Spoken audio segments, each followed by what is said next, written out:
مختصر حمد و ثنا کے بعد ہم اس موقع سے فائدہ اٹھاتے ہوئے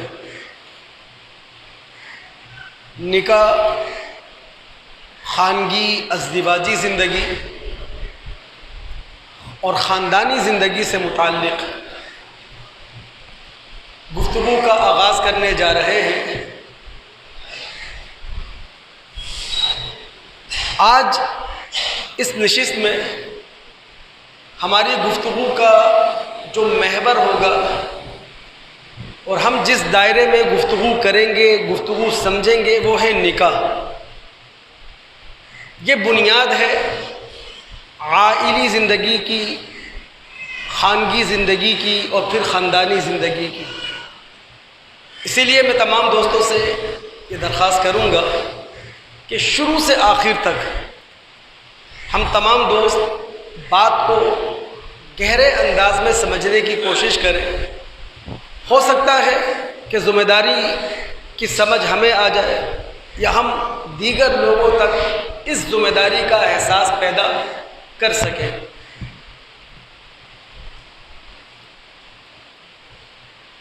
سب سے پہلی بات جو سمجھنے کی ہے،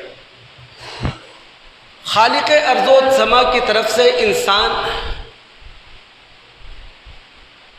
معاشرت پسند فطرت لے کر پیدا ہوا ہے۔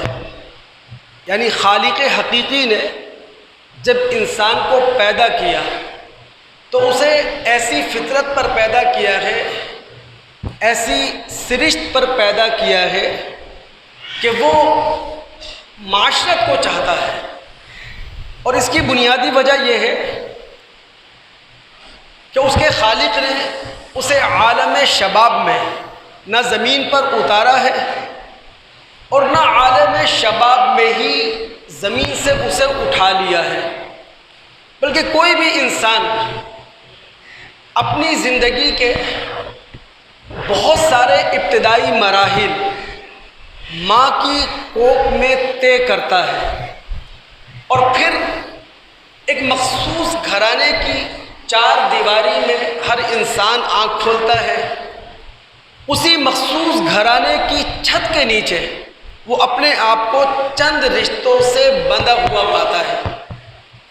ایک ماں کا رشتہ، باپ کا رشتہ، تایا چچا کا رشتہ، ماموں کا رشتہ، پھوپھی اور خالہ کا رشتہ۔ پھر اسی گھرانے میں کچھ کزن سسٹرز ہوتے ہیں، کچھ کزن برادر ہوتے ہیں۔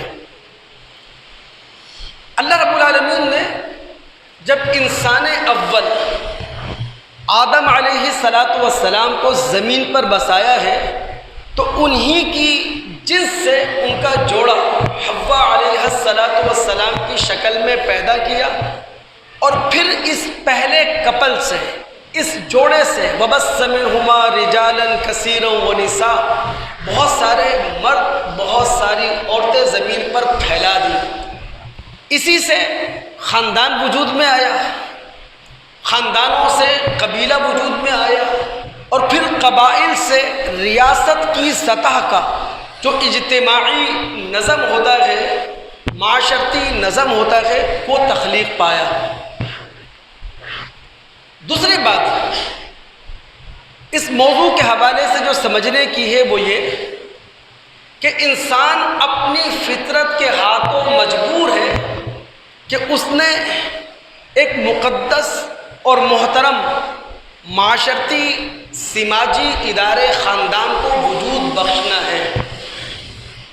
انسان نہ اس سے بھاگ سکتا ہے، انسان نہ اس سے ابا کر سکتا ہے، انکار کر سکتا ہے۔ وہ اپنی فطرت کے ہاتھوں بے بس ہے، مجبور ہے۔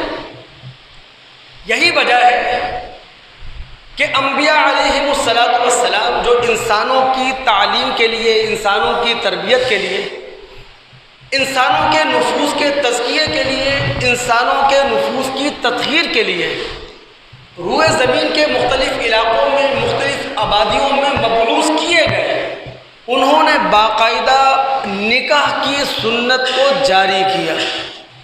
اگر ہم مطالعہ کر سکیں سورہ رعد کی 36 رب العالمین فرماتے ہیں وَلَقَدْ أَرْسَلْنَا رُسُلًا مِّن قَبْلِكَ، اے محمد صلی اللہ علیہ وسلم ہم نے آپ سے پہلے بہت سارے رسول مبعوث کیے، وَجَعَلْنَا لَهُمْ أَزْوَاجًا وَذُرِّيَّةً، اور ہم نے انہیں بیوی بچوں والا بنایا۔ نبی علیہ الصلاۃ والسلام حیات ہیں، نبی علیہ الصلاۃ والسلام لوگوں کے درمیان زندہ ہیں، اور کسی صحابی نے اپنے زعم کے مطابق، اپنے گمان کے مطابق، اپنے خیال کے مطابق، اپنی سوچ اور فکر کے مطابق قرب الہی کو حاصل کرنے کے لیے بڑی نیک نیتی کے ساتھ اللہ رب العالمین کے قریب ہونے کے لیے یہ کہہ دیا انا اعتزل النساء، میں اپنے آپ کو عورتوں سے بے رغبت رکھوں گا، فلا اتزوج ابدا، میں نکاح نہیں کروں گا، شادی نہیں کروں گا۔ نبی علیہ الصلاۃ والسلام کو یہ معلوم چلا، بخاری مسلم کی روایت ہے، انس رضی اللہ تعالیٰ عنہ اس کے راوی ہیں، نبی علیہ الصلاۃ والسلام لوگوں کے درمیان خطیب کی حیثیت سے کھڑے ہوئے، اور پھر نبی علیہ الصلاۃ والسلام کے تاریخی الفاظ آپ نے کہے اما، خبردار، واللہ، اللہ کی قسم، انی لاخشاکم للہ واتقاکم لہ، لوگوں میں تم سب سے زیادہ اللہ تعالیٰ سے ڈرتا ہوں، لوگوں تم سب سے زیادہ میرے اندر تقوی اور طہارت موجود ہے، میں تہجد پڑھتا بھی ہوں، سوتا بھی ہوں، میں روزے رکھتا بھی ہوں، چھوڑتا بھی ہوں، وَأَتَزَوَّجُ النِّسَاءَ، اور میں نے عورتوں سے شادی کر رکھی ہے، فَمَن رَغِبَ عَن سُنَّتِي فَلَيْسَ مِنِّي، جس نے میری سنت سے بے رغبتی کی وہ مجھ سے نہیں، وہ میرے طریقے پر نہیں۔ اگر ہم سورہ احزاب کا مطالعہ کریں تو وہاں نبی علیہ الصلاۃ والسلام کے نکاح کا ذکر ہے۔ نبی علیہ الصلاۃ والسلام نے جب زینب بنت جحش رضی اللہ تعالی عنہ سے نکاح کیا تھا تو اس نکاح کا ذکر سورہ احزاب میں موجود ہے، بلکہ اس نکاح کے بعد نبی علیہ الصلاۃ والسلام نے صحابہ کو دعوت ولیمہ پر مدعو کیا تھا، اس ولیمے کا ذکر بھی اس سورت کے اندر موجود ہے۔ تیسری بات جو ہمارے سمجھنے کی ہے اس موضوع سے متعلق، وہ یہ کہ جب انسان اپنی فطرت کے ہاتھوں مجبور ہے کہ اس نے ایک ادارہ خاندان کو جو کہ مقدس ادارہ ہے، محترم ادارہ ہے، اسے وجود دینا ہے تو کس طرح دینا ہے؟ اللہ رب العالمین نے پیدائشی طور پر، تخلیقی طور پر ہر انسان کے اندر جنسی جذبہ رکھ چھوڑا ہے، اسی جنسی جذبے کے اندر نسل انسانی کی بقا بھی ہے، نسل انسانی کا تحفظ بھی ہے، اسی جنسی جذبے کے اندر معاشرت کی تشکیل موجود ہے، سماج کی تشکیل موجود ہے۔ لہٰذا رہبانیت کا یہ نظریہ کہ جنسی جذبے کو کچل دیا جائے، روحانی ترقی کے لیے جنسی جذبے کو دبا دیا جائے، یہ خلاف فطرت ان کا نظریہ ہے۔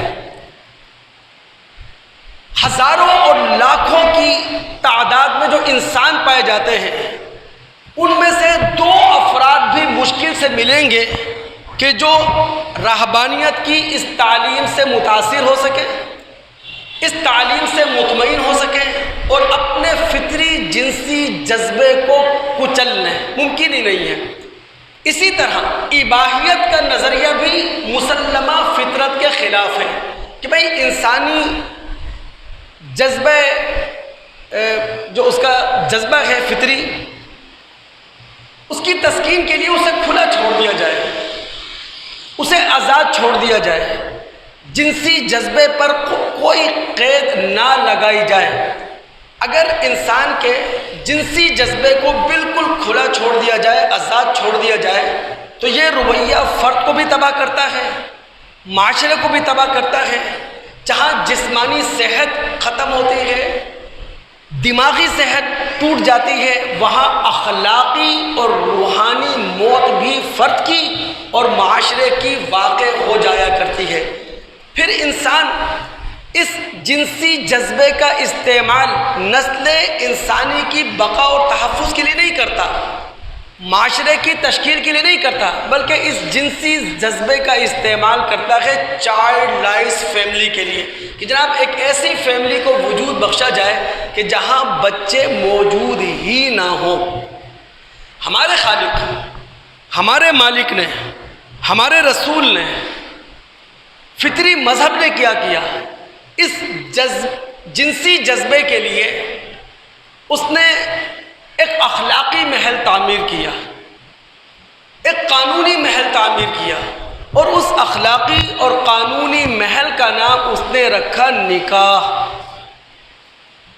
یاد رکھیے، نکاح یہ کوئی جدید رسم نہیں ہے جو ہمارے رسول نے جاری کی، یہ قدیمی رسم ہے، بلکہ اگر آدم علیہ السلام کے اس تعلق کو سمجھا جائے جو ان کا حوا علیہ السلام کے ساتھ تھا تو وہ نکاح کی بنیاد پر تھا۔ اگر ہم قدیمی صحائف کا مطالعہ کریں، بخاری کا مطالعہ کریں تو معلوم چلتا ہے کہ عربوں کے اندر بھی زمانے جہالت کے اندر نکاح کا وہ طریقہ، نکاح کی وہ رسم موجود تھی جو آج مسلمانوں کے اندر موجود پائی جاتی ہے۔ تو لہٰذا ایک مقدس اور محترم معاشرتی ادارہ خاندان کو وجود میں لانے کے لیے خالق ارض و سما نے انسان کے اندر جنسی جذبہ رکھا ہے، اور اس جنسی جذبے کو اللہ رب العالمین نے احترام دے رکھا ہے قانون اور اخلاق کے پہناوے پہنا کر، جسے ہم نکاح کے نام سے جانتے ہیں۔ بات کو میں آگے بڑھا رہا ہوں، قبل اس کے کہ اللہ رب العالمین نے اس نکاح نامی رشتے کو تقدس اور احترام فراہم کرنے کے لیے جو اہتمام کیا، ہم اس کو سمجھیں۔ نکاح کا لغوی معنی اور نکاح کا اصطلاحی معنی ہم جان لیں۔ نکاح کا لغوی معنی ہوتا ہے جمع کرنا، ملانا، لیکن جب ہم عربی لغت میں اترتے ہیں اور وہاں جا کر مطالعہ کرتے ہیں تو یہ عام ملانے کو اور عام جمع کرنے کو نہیں کہتے، بلکہ گہرے انداز میں جمع کرنے کو کہتے ہیں، گہرائی میں اتر کر کسی چیز کے ملاپ کو کہا کرتے ہیں۔ نیند آنکھوں میں جمع ہو جائے، جب نیند آنکھوں میں جمع ہو جاتی ہے، ہم کتنی ہی کوشش کر لیں، ہم پانی ڈالتے ہیں، ہم نیند کو بھگانے کی ہزارہ کوششیں کرتے ہیں لیکن ناکام رہتے ہیں۔ جب نیند آنکھوں میں جمع ہو جائے، اس جمع کو، اس ملاپ کو عربی میں کہتے ہیں نکاح۔ عربی میں کہا جاتا ہے نکح النعاس، کہ نیند آنکھوں میں گھل گئی، نیند آنکھوں میں جمع ہو گئی۔ آسمان سے بارش کا پانی ٹپکا اور زمین میں جا کے جذب ہو گیا۔ جب پانی زمین میں جذب ہو جاتا ہے تو آپ مٹی کو اور پانی کو علیحدہ نہیں کر سکتے۔ اس ملاپ کو، اس جمع ہونے کو کہتے ہیں عربی میں نکاح۔ عرب لوگ کہتے ہیں نکح المطر الارض، کہ بارش ہوئی اور بارش کا پانی زمین میں پیوست ہو گیا۔ قرآن نے یہی بات کہی تھی سورہ بقرہ کے اندر، ہن لباس لکم وانتم لباس لہن، کہ مرد عورتوں کے لباس ہیں اور عورتیں مردوں کے لباس ہیں، یعنی مرد اور عورت ایک دوسرے کے لیے لباس ہے، ایک دوسرے کے لیے سطر ہے، ایک دوسرے کے لیے ڈھال ہے، ایک دوسرے کی عزت ہے، ایک دوسرے کے لیے فخر ہے۔ یہ ہے اس کا لغوی معنی۔ نکاح کی اصطلاحی تعریف کیا ہے؟ مرد اور عورت کا آزادانہ، آزاد مرضی سے ایک دوسرے کو قبول کر لینا، جسے ہم کہتے ہیں ایجاب و قبول۔ لیکن اس طور پر مرد و عورت کا ایک دوسرے کو قبول کرنا کہ جو معاشرے کی نگاہ میں اور معاشرے کی عقل میں معتبر ہونا چاہیے۔ یہ ہے اس کی اصطلاحی تعریف۔ یہی وجہ ہے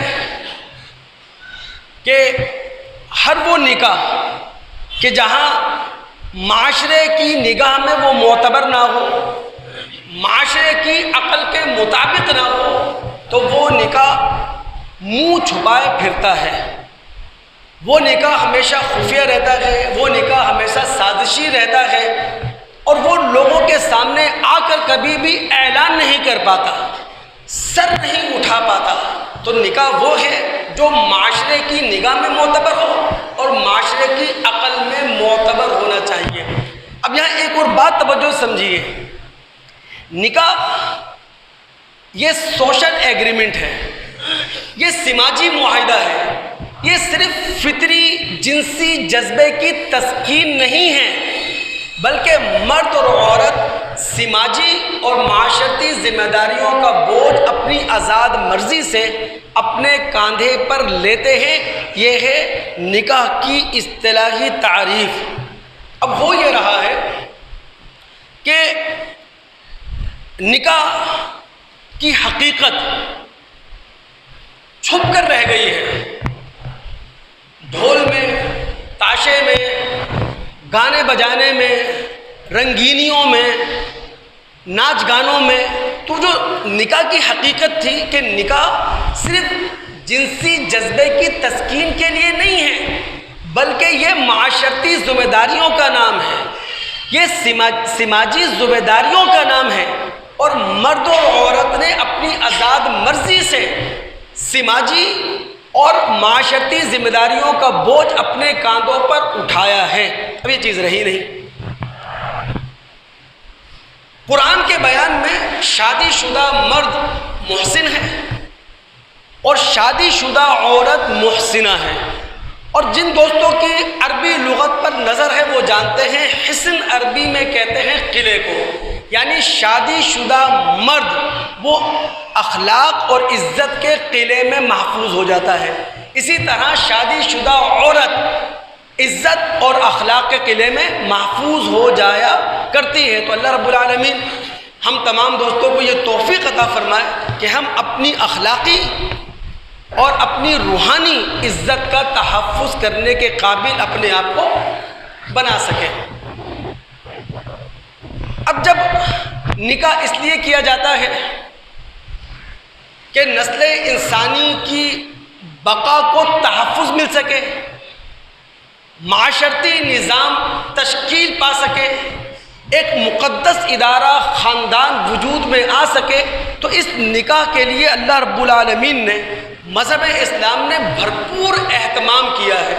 مثال کے طور پر اس نے نکاح کے انتخاب کی آزادی ہم پر چھوڑ دی، یعنی ہم مرد اپنی آزاد مرضی سے جس عورت کو چاہیں اپنے نکاح میں لا سکتے ہیں، لیکن اس نے ہماری رہنمائی بھرپور طریقے سے کی، یعنی ایسا نہیں ہے کہ صرف آپ پر انتخاب کی آزادی چھوڑ دی گئی، جہاں رہنمائی کرنا تھی، جہاں مذہب کو یہ محسوس ہوا کہ آپ گر سکتے ہیں، آپ کنویں میں دھکیلے جا سکتے ہیں، آپ اندھیرے میں دھوکہ کھا سکتے ہیں، تو اس نے آپ کی پوری رہنمائی کی۔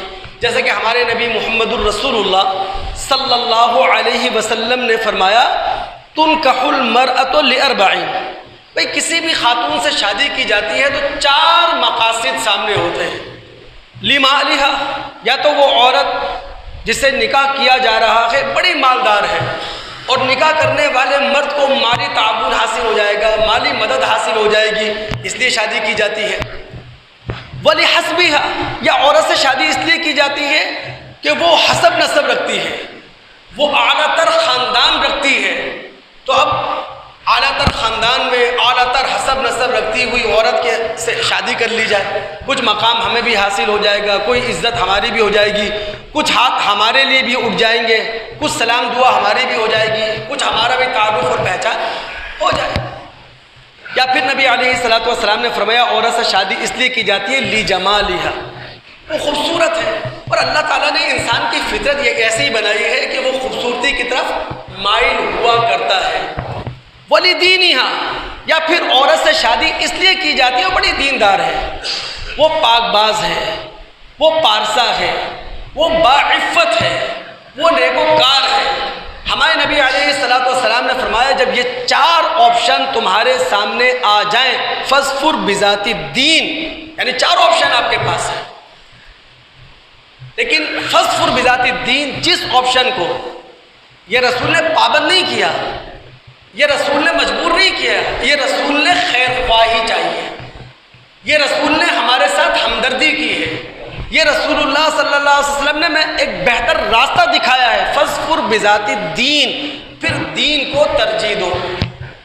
دیکھیں جب تک ذہنی ہم آہنگی نہیں ہوتی، فکری ہم آہنگی نہیں ہوتی، یاد رکھیے نکاح یہ گہرے قلبی تعلق کا نام ہے، گہرے اخلاقی تعلق کا نام ہے، گہرے سماجی تعلق کا نام ہے۔ تو لہٰذا جب تک ذہنی ہمانگی اور قلبی تعلق نہیں ہوگا تب تک جو مقصد تھا کہ اعلیٰ تر خاندان کو وجود میں لایا جائے، اعلیٰ تر معاشرت قائم کی جائے، اعلیٰ تر سماج کو وجود بخشا جائے، نہیں ہو سکتا، ممکن نہیں ہے۔ اسی لیے قرآن میں سورہ بقرہ کی آیت نمبر 221 میں مشرک مردوں سے نکاح حرام قرار دیا گیا، مشرکہ عورتوں سے نکاح حرام قرار دیا گیا، چونکہ ان کے پاس ایمان نہیں ہے، ان کے پاس عمل صالح نہیں ہے۔ یہاں تک کہہ دیا گیا کہ ایک لونڈی جو مومنہ ہے وہ بہتر ہے مشرکہ آزاد سے، ایک غلام مومن وہ بہتر ہے مشرک آزاد سے۔ تو چونکہ وہاں ذہنی ہمانگی نہیں ہے تو مشرک مردوں سے، مشرکہ عورتوں سے نکاح حرام قرار دے دیا گیا۔ لیکن سورہ مائدہ میں آیت نمبر 5 میں اللہ رب العالمین نے باعزت، بامشرف، پاک دامن جو اہل کتاب کی خواتین ہیں ان کی اصلیت کو سامنے رکھ کر ان سے نکاح کی اجازت دی، کیونکہ ان کی اصل کیا ہے؟ ایمان اور عمل صالح۔ بگاڑ ہے، بگاڑ آ چکا ہے، لیکن اگر کوئی مرد جو کہ ایمان رکھتا ہے، عمل صالح رکھتا ہے، جو کہ اسلام کی سوچ رکھتا ہے، اسلامی فکر رکھتا ہے، اگر وہ کسی اہل کتاب کی خاتون سے نکاح کر لے تو 90-95% یہ امید ہے کہ وہ اپنے رنگ میں اسے رنگ سکتا ہے۔ اس کے ساتھ ساتھ مذہب کا اصول یہ ہے کہ وہ ہماری ہر اس موقع پر رہنمائی کرتا ہے جہاں رہنمائی کرنا اس کے لیے ضروری بن جائے۔ نکاح کے ذریعے ایک اعلیٰ تر خاندان کو، مقدس خاندان کو، محترم خاندان کو وجود میں لانا ہے، تو اس نے ہماری رہنمائی کرتے ہوئے کہا کہ جناب عورت اپنا نکاح نہیں کر سکتی جب تک کہ اس کا ولی نہ ہو۔ مذہب نے ہم سے کہا جب نکاح ہو رہا ہو مرد و عورت کا تو 2 عادل گواہ ہونے چاہیے، جو معتبر گواہ ہونے چاہیے۔ اس نے کہا لا نکاح الا بولی و شاہد عدل، نکاح اس وقت تک معتبر نہیں ہے جب تک کہ نکاح کا کوئی ولی نہ ہو یا شادی کے 2 معتبر گواہ نہ ہوں۔ ولی ہوتا کون ہے؟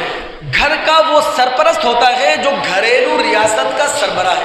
وہ باپ ہو سکتا ہے، وہ دادا ہو سکتا ہے، وہ تایا ہو سکتا ہے، وہ چچا ہو سکتا ہے، جو گھریلو ریاست کا سربراہ ہے وہی ولی ہوا کرتا ہے۔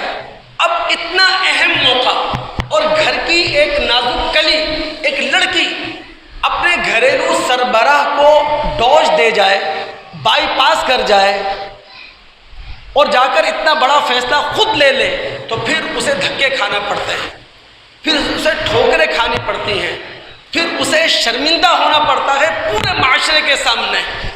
اور ولی اس لیے ہے کہ جب ولی کھڑا ہوتا ہے نکاح کے لیے تو عورت کی شان دوبالا ہو جاتی ہے، لیکن ولی کو بائی پاس کیا جائے تو یہ شرم و حیا کی قلت کا باعث ہے۔ اس کا مطلب ہے کہ عورت کے اندر شرم و حیا برائے نام بھی موجود نہیں ہے۔ اور جب ولی لڑکی کے ساتھ موجود ہو، دلہن کے ساتھ موجود ہو تو یہ نکاح کی تشہیر کا ذریعہ ہے، یہ نکاح کے اعلان کا ذریعہ ہے۔ یہی وجہ ہے کہ ہمارے نبی محمد الرسول اللہ صلی اللہ علیہ وسلم نے فرمایا ایما امرات نکحت نفسہا بغیر اذن ولیہا، کہ جو عورت اپنا نکاح خود کر لے ولی کے بغیر، سرپرست کے بغیر، فنکاحها باطل فنکاحها باطل فنکاحها باطل، اس کا جو نکاح ہے وہ بے نتیجہ ہے، اس کا نکاح بے اثر ہے، بغاوت ہے۔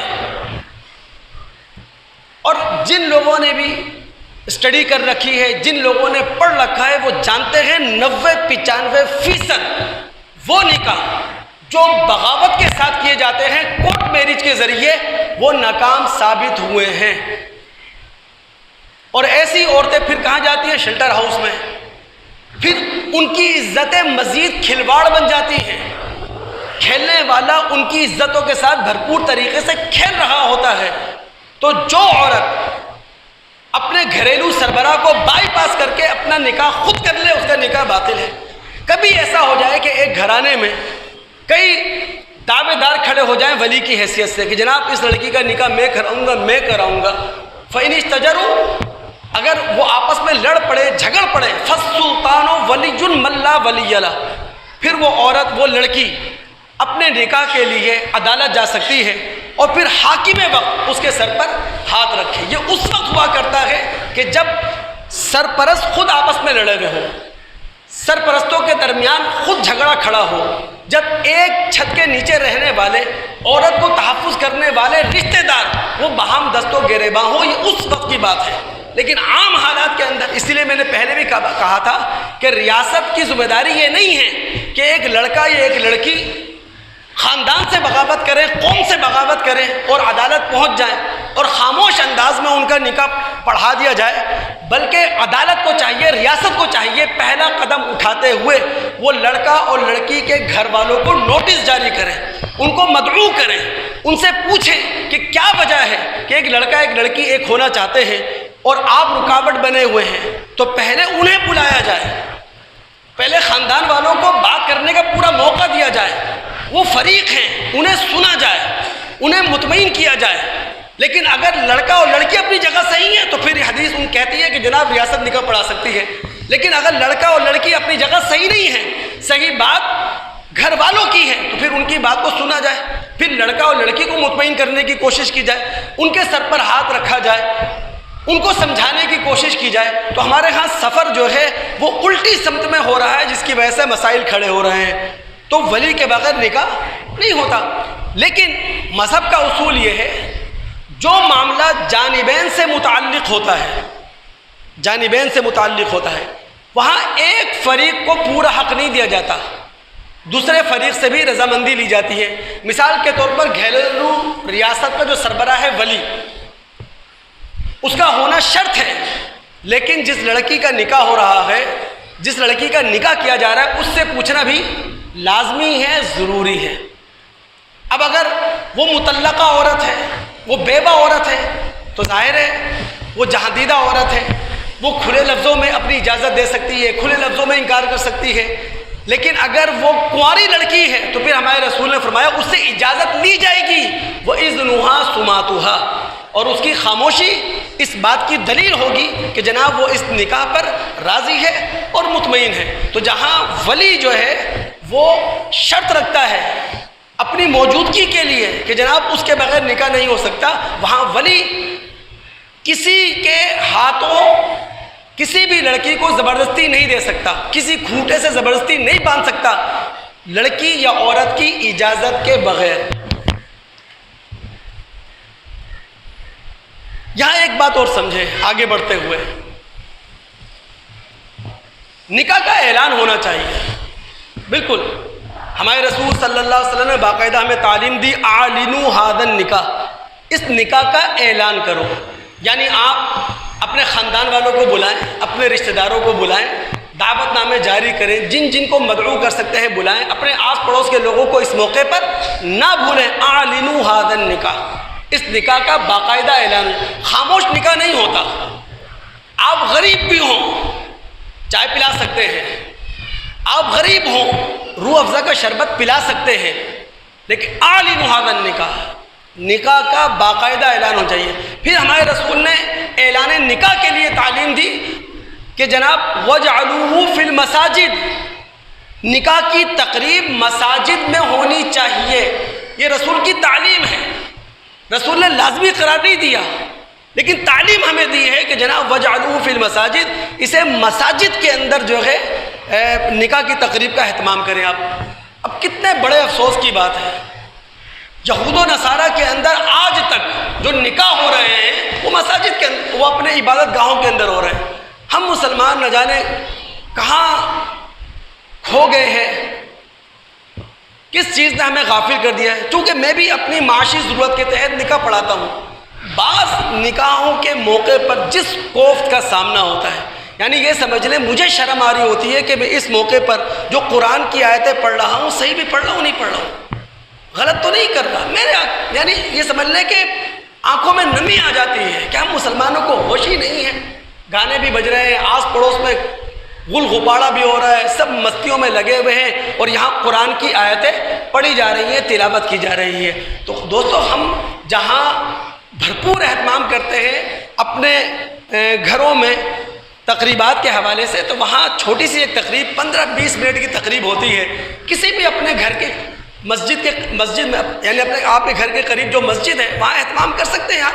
بھائی 15 منٹ ہے نا، نہیں جناب وقت نکالنا مشکل ہو جائے گا. بھائی نکالیں وقت، اب مہینے پہلے نکاح کر لیں نا، اب 15 دن پہلے نکاح کر لیں، 1 ہفتے پہلے نکاح کر لیں. یہ جو ہالوں میں اور بدمستیوں کے اندر، غل غبارے کے اندر جو نکاح کی تقریب ہوتی ہے، انتہائی بے اثر ہوتی ہے. میں نے کہا نا کہ اس وقت جو نکاح ہے وہ صرف شہوت رانی کا ذریعہ بنا ہوا ہے، وہ صرف جذبے کی تسکین کا ذریعہ بنا ہوا ہے. جو ایک جنسی جذبہ ہمارے اندر موجود ہے، مقصد فوت ہو گیا. مقصد کیا تھا نکاح کا؟ کہ جناب مقدس خاندانی ادارے کو وجود میں لانا ہے، محترم خاندانی ادارے کو وجود میں لانا ہے. وہ چیز رہی نہیں، وہ چیز اپنی جگہ ختم ہو گئی. پھر رسول اللہ صلی اللہ علیہ وسلم نے فرمایا وَاضْرِبُوهُ بِالدُّفْ، کہ وَاضْرِبُوا عَلَيْهِ بِالدُّفُوفِ، کہ جناب نکاح کا موقع ہے، شادی کی تقریب ہے، تو بالکل خوشی خوشی ہوتی ہے، غم غم ہوتا ہے. تو یہ خوشی کا موقع ہے، آپ بالکل اپنی خوشی کا اظہار کر سکتے ہیں. لیکن یاد رکھیے، خوشی وہ خوشی ہے جو دوسری کی خوشیوں کو برباد نہ کرے اور دوسرے کے غموں کو متاثر نہ کرے. یعنی ہم اپنی خوشی میں دوسروں کی خوشیوں کے اندر دخل اندازی کریں، یا ہم اس طرح خوشی منائیں کہ دوسرے کے غموں کو بڑھانے کی کوشش کریں، یہ خوشی خوشی نہیں کہلاتی ہے. آج ایسا ہی ہے، جس طرح فخریہ انداز میں، جس طرح اپنے بڑائی کے انداز میں، جس طرح شان و شوکت کے اظہار کے انداز میں ہم اپنی شادیاں لے کے جا رہے ہیں، اپنی باراتیں لے کے جا رہے ہیں، جس طرح غل غپاڑا ہو رہا ہے، جس طرح اچھل کود ہو رہی ہے، جس طرح ہم آپے سے باہر ہو رہے ہیں، یاد رکھیے کوئی بھی خوشی ہوتی ہے اس کے لیے قانونی دائرہ ہوتا ہے. کوئی بھی خوشی ہم مناتے ہیں اس کے لیے ایک اخلاقی دائرہ ہوتا ہے، لیکن قانونی اخلاقی دائرے سے باہر جا کر خوشی منانا، یہ بھی کوئی خوشی منانے کا طریقہ ہے؟ یعنی اللہ رب العالمین نے اشرف المخلوقات کی حیثیت سے ہمیں پیدا کیا، انسان کی حیثیت سے پیدا کیا، ابن آدم کی حیثیت سے پیدا کیا، اولاد آدم کے اندر ہمیں حصہ دار اللہ رب العالمین نے بنایا. ہماری حالت یہ ہے. سوچیں آپ، اگر کبھی غور کیجئے گا، چونکہ اللہ رب العالمین نے نکاح کا معاملہ اس لیے رکھا ہے مرد و عورت کے درمیان کہ مقدس محترم سماجی معاشرتی ادارہ خاندان وجود میں آئے. تو اللہ تعالیٰ نے پتہ کیا کیا؟ پیدائشی طور پر، تخلیقی طور پر اگر ہم مطالعہ کر سکیں سورہ روم کی آیت نمبر 21، اللہ رب العالمین نے پیدائشی طور پر، تخلیقی طور پر ہر مرد و عورت کے اندر، ہر انسان کے اندر رحمت پیدا کر رکھی ہے، مودت پیدا کر رکھی ہے، محبت پیدا کر رکھی ہے. اللہ فرماتے ہیں وَمِنْ آیَاتِهِ، اللہ کی قدرت کی نشانیوں میں سے یہ ہے اے مردو، ہم نے تمہارے لیے تمہاری جنس سے عورتیں پیدا کی تاکہ تم ان سے سکون حاصل کرو. وَجَعَلَ بَيْنَكُمْ مَوَدَّةً وَرَحْمَةً، اور تمہارے درمیان محبت قائم کی، تمہارے درمیان مودت قائم کی، تمہارے درمیان رحمت رکھ چھوڑی.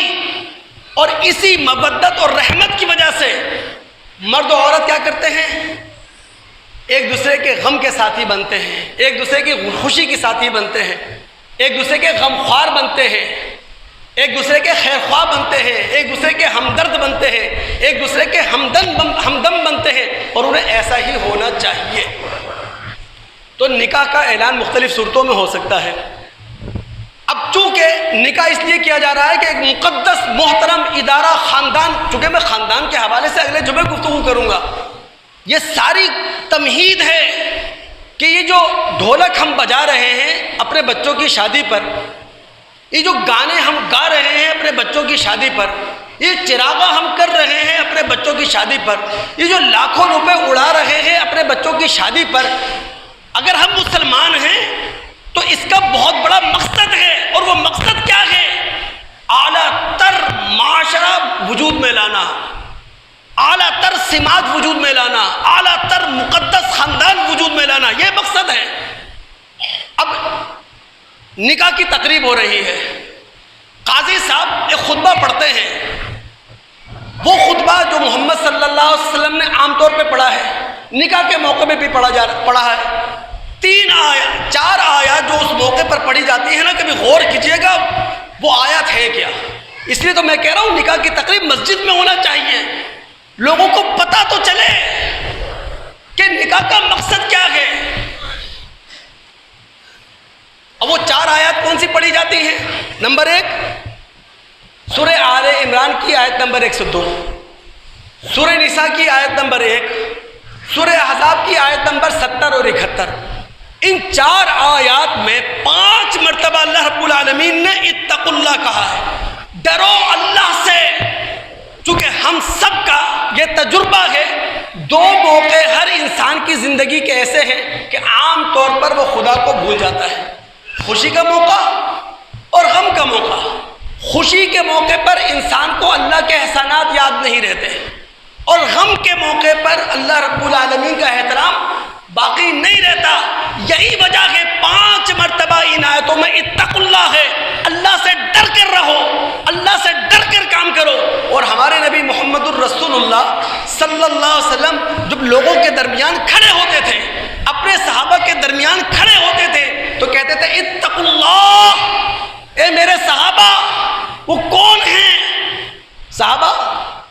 آسمان نبوت کے ستارے، اور اللہ کے رسول ان سے کہتے تھے اتقوا اللہ، اللہ سے ڈر کر زندگی گزارو۔ ارے اللہ کے قوانین کو یاد رکھو، اللہ رب العالمین کے انعامات کو یاد رکھو، اللہ رب العالمین کے احسانات کو یاد رکھو، اللہ رب العالمین کے کرم کو بھول نہ جاؤ، رب العالمین کی رحمت سے نظریں نہ چرا لو۔ اتقوا اللہ، اللہ سے ڈر کر رہو۔ یہاں تک ہمارے رسول نے تعلیم دی کہ اگر کسی مسلمان نے کوئی کام کرنے کی قسم کھا لی، لیکن بعد میں معلوم چلا کہ اس سے بہتر تو کوئی دوسرا کام ہے، تقویٰ وہاں ہے، پرہیزگاری وہاں ہے، تو اللہ کے رسول نے کہا جس بات پر قسم کھائی تھی وہ قسم توڑ دے، قسم کا کفارہ ادا کرے، فلیاتی التقویٰ، وہ کام کرے جس کے اندر تقویٰ ہے، جس کے اندر پرہیزگاری ہے۔ تو دوستو یہاں 2 خاندان ایک ہونے جاتے ہیں، ایک مرد و عورت ایک ہونے جاتے ہیں۔ اتقوا اللہ، اللہ سے ڈر کر اپنی زندگی کا آغاز کرو۔ یہ نئی زندگی ہے، یہ نئی شروعات ہے۔ اور دوسرا میسج جو ان 4 آیات میں دیا گیا وہ ہے رحمی رشتوں کی قدر۔ ظاہر ہے کہ جو آج نکاح کے بعد، ایجاب و قبول کے بعد مرد اور عورت ایک ہو جائیں گے، میاں بیوی بن جائیں گے، کل کیا ہوگا؟ ماں باپ بن جائیں گے، نئے رشتے وجود میں آئیں گے، ایک ہی رحم سے۔ دیکھیں نا، وہ مرد ہے وہ بھی کسی رحم کا حصہ، وہ عورت ہے وہ بھی کسی رحم کا حصہ، پھر اس کے رحم سے کچھ اور رشتے وجود میں آئیں گے۔ آج یہ میاں بیوی ہیں، کل ماں باپ بن جائیں گے، نئے رشتے وجود میں آئیں گے۔ اللہ رب العالمین ان آیات میں بتا رہا ہے کہ جب تم ایک نئے رشتے سے جڑ رہے ہو اور تمہارے رشتے سے نئے رشتے جنم لیں گے تو اس موقع پر رحمی رشتوں کی قدر کرنا۔ اور جو لوگ رحمی رشتوں کی قدر نہیں کرتے، قرآن انہیں ڈاکو کہتا ہے۔ جو لوگ رحمی رشتوں پر حملے کرتے ہیں، قرآن انہیں باغی کہتا ہے، فاسق کہتا ہے۔ اللہ کا قرآن کہتا ہے انہیں اللہ نے اپنی رحمت سے دور کر دیا۔ اللہ انہیں قرآن کے اندر جہنم کی بشارت سناتا ہے۔ ان 4 آیات میں سے ایک آیت پتہ ہے کیا ہے؟ بہت توجہ رہے آپ کی، کہ رحمی رشتے ان کے اندر تقدس بھی رہ سکتا ہے، ان کے اندر احترام بھی باقی رہ سکتا ہے۔ کب؟ وَلْيَقُولُوا قَوْلًا سَدِيدًا، سیدھی بات کرو۔ یہ وہ آیت ہے جو نکاح کے موقع پر سنائی جاتی ہے، سیدھی بات کرو۔ یعنی اگر چھوٹی سی بات ہے اسے جنگ میں کیوں بدل رہے ہو؟ میاں بیوی کے درمیان میں ہو گئی بات، چھوٹی سی بات، یعنی چائے کی پیالی میں طوفان آ جاتا ہے، بہو چھوٹی سی بات کو 1000 باتوں میں بدل دیتی ہے، ساس معمولی سی بات کو سمندر بنا دیتی ہے، ایسا لگتا ہے کہ 2 فوجیں میدان میں اتر گئی ہیں۔ معمولی سی بات کمرے سے شروع ہوئی، بیڈ سے شروع ہوئی، چند افراد کے اندر اس کا آغاز ہوا، اور سسرال اور میکے نے اسے کیا بنا دیا؟ جنگ۔ بہو اور ساس نے اسے کیا بنا دیا؟ لڑائی۔ اللہ کہہ رہے ہیں وَلْيَقُولُوا قَوْلًا سَدِيدًا، بات جتنی ہے اتنی کہو، بات کو نہ بڑھاؤ۔ اس سے فائدہ کیا ہوگا؟ يُصْلِحْ لَكُمْ أَعْمَالَكُمْ، اللہ تمہارے اعمال کی اصلاح کر دے گا، وَيَغْفِرْ لَكُمْ ذُنُوبَكُمْ، اللہ تمہارے گناہ معاف کر دے گا۔ اور یاد رکھو جو اللہ اور اس کے رسول کی اطاعت کرے گا فقد فاز فوزا عظیما، وہ بہت بڑی کامیابی حاصل کر لے گا۔ میرا موضوع جاری ہے، چونکہ میں آپ کو لے جانا چاہتا ہوں نکاح سے خان کی زندگی، آئلی اور خان کی زندگی سے خاندانی زندگی۔ اللہ رب العالمین سمجھنے کے بعد عمل کی توفیق دے۔ السلام علیکم ورحمۃ اللہ وبرکاتہ۔